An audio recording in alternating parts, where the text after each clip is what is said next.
you guys are talking about growth, and with the construction next door, this is a good place to kind of talk about the future of Braxton and what you guys are doing. And we were really kind of interested in first like the Braxton Labs, but it sounds like you guys have some construction here at the main site that you want to talk about and update. Yeah, so about, let's see, 4 weeks ago now, we cut a hole in our roof.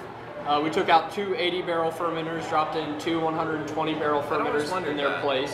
And then we dropped in 3 additional 120-barrel fermenters as well through that roof. The last fermenter was laying on its side outside for a while, and we were kind of twiddling our thumbs like, I don't know if it's going to fit or not. We got it in with inches to spare. I thought it was going to be a lager tank out back for a while.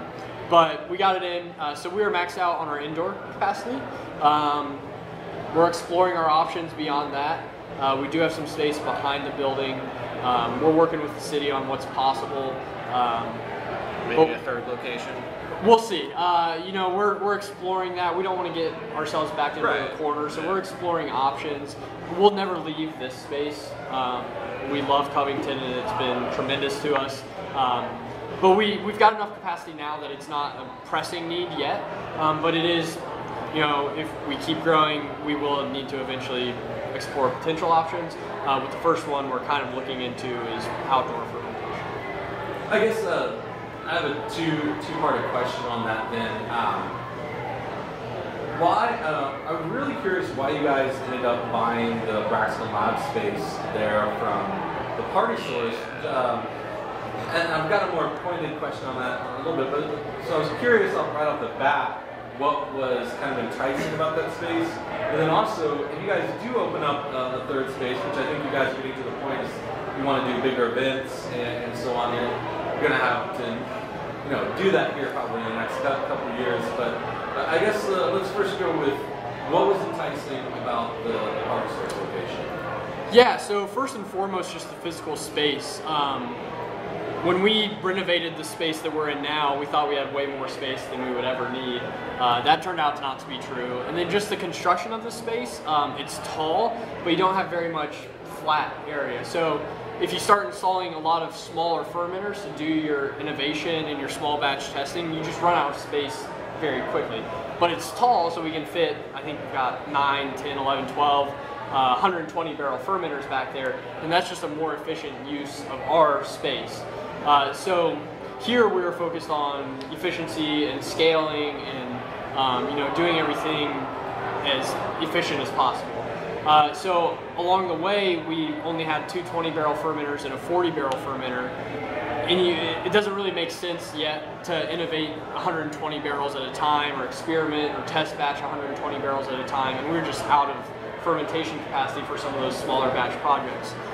So the 15-barrel and 30-barrel fermentation and 15-barrel brew house at what was formerly 8-Ball was extremely exciting for us. We were actually at the same time that became an opportunity exploring a test batching or a piloting system somewhere else. It was very serendipitous, the timing on all of it, and they were great to work with throughout all of that.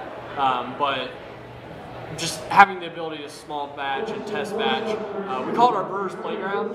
This space, you know, lives and dies by its production calendar. In Braxton Labs, it's much more loose. There's a lot of flexibility there, and it allows us to test batch things as well. So it was very enticing just from the pure physical space here, and then obviously being attached to the Party Source would be enticing to anybody, right? And we've had a lot of fun working with their team very closely. I kind of call it Northern Kentucky's best kept secret. We have a liquor license over there, and so we have bourbon over there, kind of playing up the Kentucky heritage. We have some really nice bourbons over there, and some really nice cocktails. And Party Source, you know, I think appreciates us being able to highlight products beyond just beer in that space. But ultimately, it's just we're trying things like our Braxton Labs variant, like the sweet potato casserole beer we did, and we want to keep us. Yes, and we want to keep exploring with, you know, different brewing processes, different ingredients that aren't just adjuncts. You know, can we do 4 different IPAs with different yeast strains side by side over there? So those are all sorts of things that are on the roadmap, and as we learn that system, which we're still learning, we'll start trying some even crazier things. I guess that it would be the highlighting other products that I'm kind of most curious about in your guys' selection of the Party Source site, is that it had been kind of a long-standing criticism of how 8-Ball operated, in that you had all these amazing 8-Ball beers, but then they had an equal number of guest taps. Yeah. And it's hard to push your own product when you're competing with, like, you know, whatever the best amazing beers in the beer world. that Right.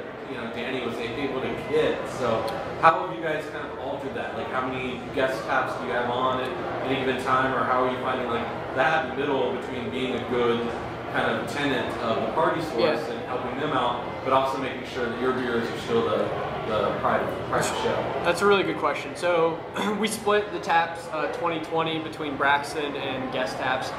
To be honest, with some of the beers you're sourcing, they just kind of tier themselves out by price. Some of these barrels are international, or really expensive half barrels, 6 barrels, and so they just kind of create a different price tier, where it kind of depends on the individual consumer and what their appetite is for what they want to spend on a beer. So that's one way.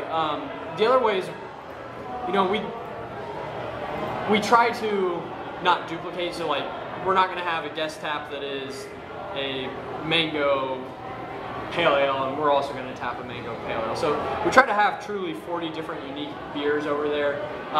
One thing that we did here when we were moving into that space is that's one of the only places locally to get international guest taps. And so we've tried to keep that and keep highlighting that, because we do think that's pretty unique and a pretty cool opportunity for somebody to come in and try. And so there's a number of different things we're doing there. But ultimately, I think a lot of it ends up just happening by the pricing of particular items.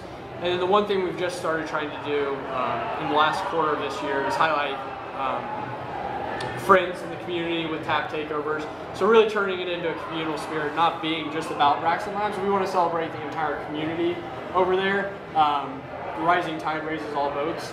And you know, Thursday we're hosting a Mad Tree Tap Takeover, and we're promoting that as much as we're promoting our own beers and hoping people come in and enjoy both. See, now that's a difference I've noticed from Braxton versus 8-Ball, is that the promotion I see is just Braxton stuff. Yes, there are these other taps and they're there, but it's not like what's important. 8-Ball promoted their own beer and whatever was on tap and all these special tappings throughout the week. You guys are like, this is our beer.